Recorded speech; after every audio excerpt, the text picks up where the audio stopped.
Hello there, I'm Isha Roy and I'm here with Michael O'Connor, one of Hollywood's leading experts on fashion and jewelry. Michael, thank you so much for joining us today. Thanks, Isha. It's great to see you. So Michael, you've been a part of the fashion world for over 25 years. Can you tell us how you got started with the glitzy world of Hollywood fashion and jewelry? Actually, what was interesting is that I actually started as a jewelry designer, and then over the years what happened was that the company that I worked for wanted to present their products on television, so I ended up kind of doing this kind of like half kind of jewelry design and then also half being on television as a spokesperson. And then they had a brilliant idea that I should go to Hollywood and present their products to celebrities who were looking to get ready for awards shows. And kind of one thing led to another, and at that time celebrities really weren't given a lot of options in terms of borrowing things from various companies, so they decided that we were going to do that and we were going to be the forerunner. So we started to do that, and lo and behold, over the years celebrities started to come back to me and they started to ask me about my thoughts on their style. And then next thing you know, that there were a lot of television shows who were interested in how celebrities get ready for red carpets, what the trends were going to be. And I guess because I was first to market, I was first to mind, and people started to come to me to ask me those questions, and I ended up doing what I do now, which is this really weird mix of television commentary, critiquing, styling, and everything else in between. Great, wonderful. So you've styled celebrities over the years for the Emmys, for the Golden Globes, for the Oscars, and other major appearances. Can you walk us through the process that's involved in putting together the whole red carpet look, and what is your role in the process? We would have to be here for about 3 days for me to totally tell you everything that goes on. I will tell you that there are various components, and the way I come into the mix is sometimes I help celebrities with an entire look, but sometimes I help them with just a very specific thing that they're looking for. So for example, if I was going to style a celebrity from head to toe, what I would do is we usually meet. We talk about all of the great things, like how they would love to look, and what are the trends and those kind of things. And then we get down to the real nitty-gritty that nobody really wants to know about, and that is, well, what is your waist size? What are your measurements? And then we talk about things like, the character traits that they would like to bring out. And of course, like everybody else, celebrities have character traits that they want hidden as well. So you have to, as a stylist, you have to start with those things, and you have to get those nitty-gritty questions out of the way, because you have to know how to pick elements, clothing and jewelry and other elements that are really going to enhance the things that they want to be seen, and then of course camouflage the things that they don't want to be seen. And then what we do is, from there, we talk about color, because everyone has colors that look better on them. Right. Some people have colors that don't look as good on them. But then of course you have to match that with what's happening in fashion, what's happening on the trend perspective, because of course everybody wants to look current. Right. And everybody wants to stand out on the red carpet. So then what we do is, once we've figured out the color, once we figured out the cut of the gowns, then we actually go shopping. And then we work with a variety of different couture designers, and sometimes off the rack as well. And we choose pieces that are going to really create the look that we want and give the celebrity the right kind of feel and hide the areas that they want hidden. We talk about like unmentionable things like undergarments and all of those things. And then finally, once we get that put together, then we move on to hair and makeup. What are the hair and makeup trends? What are the things that are going to make the celebrity's face look beautiful? Some celebrities have a beautiful jawline and they want it accentuated, or they might need a little height, so we might add height to the hair. And then we think about the accessories. Then we finally add on, because what I say is that clothing and makeup are really like giving somebody a gift. It's a beautiful package, and you might have gorgeous wrapping, but you always need a ribbon to really complete it, and that's where the accessories come in. The shoes, the handbags, and of course the jewelry, which is really my favorite part because that's my background. Right. Absolutely wonderful. So who are some of the celebrities you worked with in the past and will be, I guess, at the Oscars? I've worked with so many celebrities over the past. Again, we would probably have to be here for 2 days. Some of the bigger names that I've worked with, Amy Adams, Deborah Messing, Eva Longoria. Oh my God, the list could go on and on. Even men, Steve Carell, a lot of the people from the show The Office, a lot of the people from the show Desperate Housewives. I've worked with James Woods. I've worked with, oh my God, we really don't have that much time. And I believe you also worked with some Indian, some Bollywood actresses as well. I did. I worked with a beautiful woman, Malika, who was absolutely wonderful to work with. Very, very pretty. And of course, a famous Bollywood actress, Fagun, I think her name is. I know that I'm going to really totally mispronounce the names, but both of them I helped for the Academy Awards last year. Wonderful. So you're considered one of the industry's leading experts on fashion, jewelry, and the latest trends. So what are the major trends you're noticing this season and also this award season that you think will last a while? Well, the interesting thing is that while we are doing this interview, Fashion Week is happening in New York. And celebrities are really choosing things that they're not choosing things of last season. Of course, they're going to the designers directly, and they're choosing things that are happening right now. And some big trends that are happening in clothing overall and in fashion are the use of color on the runway and on the red carpet. We're seeing a tremendous amount of really rich, vibrant colors that we really haven't seen. And I'm not saying that people are going to forsake black or the neutrals. Black and gray and ivory specifically have been really big on the runways this year.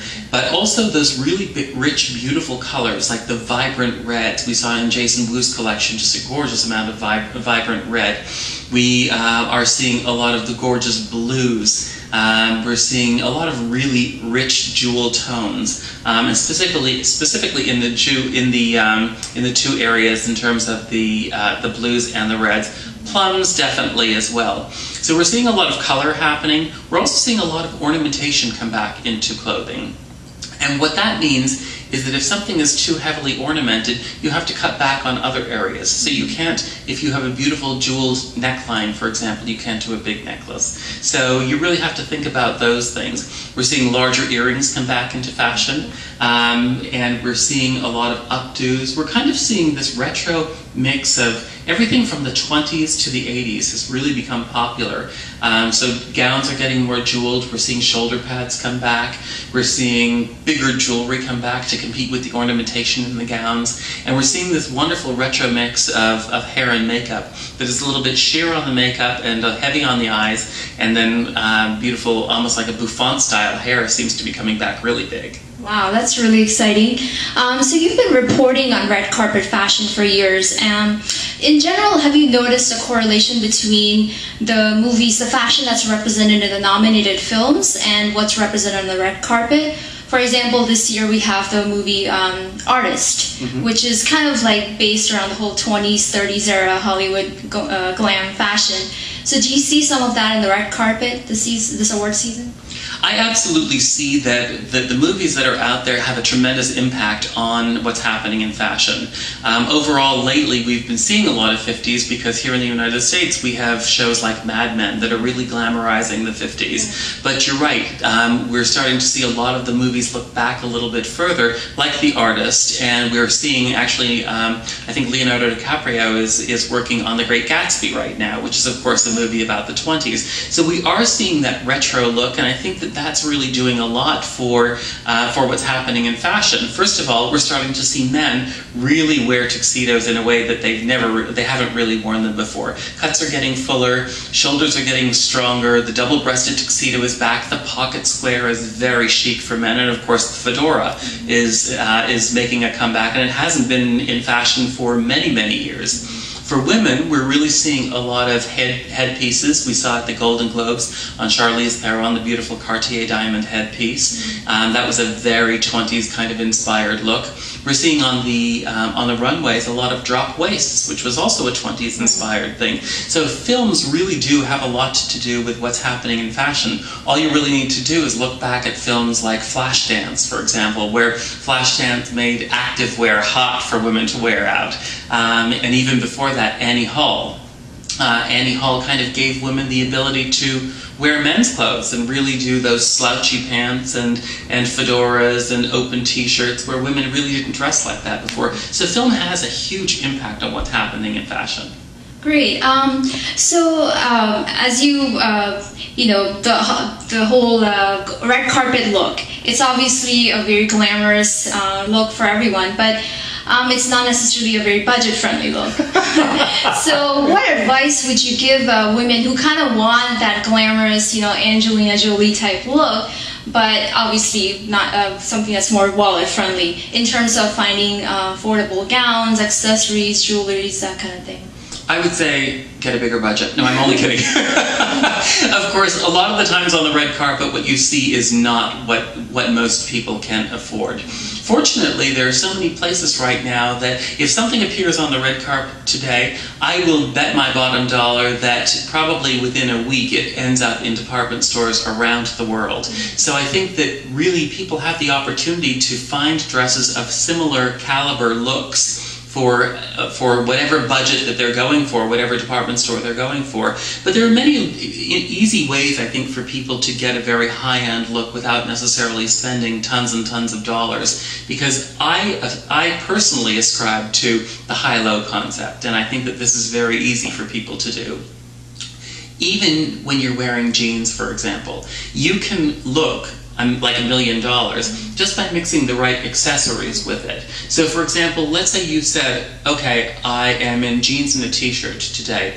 Give me 3 things that I need that are going to really knock people's socks off. I would tell you, Isha, what you really need to do is get yourself a fabulous pair of sunglasses. Spend your money on your sunglasses. Wear an amazing bracelet and a fabulous pair of shoes or a belt, your choice. And with those 3 elements, you could really take jeans and a t-shirt and make it look very, very chic. Same with the red carpet looks. If you look at the red carpet, there are a lot of elements that people use on the red carpet that you can incorporate at home. Just really simple styling tips, like if you need a little help in the midsection, draw attention to your shoulder with wider shoulders. And there are dresses out there with wider shoulders in them at every price point. So you don't really need to spend $1 million to look like you've spent $1 million. Just careful thought process on what's going to be right for your body, and also catching people's eye with just the right accessory or the right element that is maybe where you've spent your money.